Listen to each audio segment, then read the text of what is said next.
আমার ছাদ বাগানের আঙুরগুলো সবে পাকা শুরু হয়েছে, লাল হয়েছে, লাল থেকে কালো হবে। এগুলো কালো আঙুর, মিষ্টি আঙুর।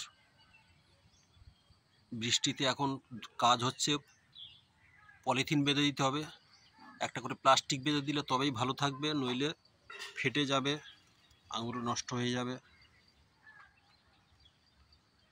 এইভাবে প্লাস্টিকগুলো বেঁধে দিতে হবে।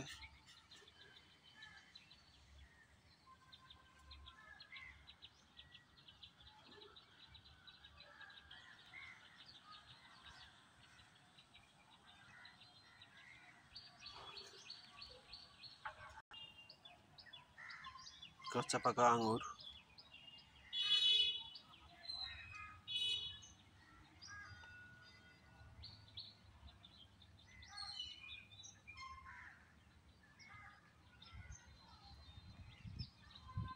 ছোট্ট ছাদ বাগানে অসময়ের আঙুর।